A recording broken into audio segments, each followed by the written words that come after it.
ராஜகண்ணப்பன் தான் மறுபடியும் நிற்பார். ஏன்னா அவர் திமுகவை பொறுத்த வரைக்கும் அவர் 2020 தான் திமுகவில் இணைகிறார். அப்போவே வந்து முதலத்தூர் சீட்டு அப்படின்ற அந்த உறுதியோடு தான் வந்தார் அவர் உள்ள.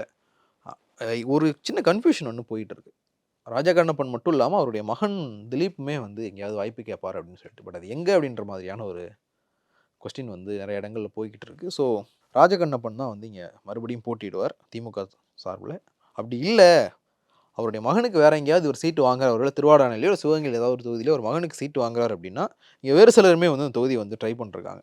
அதிமுகவில் 91, 96 வணிகவரித்துறை அமைச்சராக இருந்த சத்தியமூர்த்தி வந்து 2010 வந்து திமுகவில் சேர்ந்தார். 2011 அவர் இங்கே திமுக வேட்பாளர் முதலத்தூரில் அவர் வந்து சீட்டு கேட்குறார். அதே மாதிரி 2006, 11 முதுகுளத்தூரினுடைய எம்எல்ஏவாக இருந்தார். அப்போ வந்து இது தொகுதி மறுசீரமைப்புக்கு முன்னாடி இருந்த முதுகுளத்தூர். அப்போ கடலாடின்னு ஒரு தொகுதி இருந்தது. தொகுதி மறுசீரமைப்பில் நீக்கப்பட்டு அதையும் வந்து முதுகுளத்தூரோட சேர்த்துட்டாங்க. முதுகுளத்தூரோடையும் ராமநாதபுரத்தோடையும்.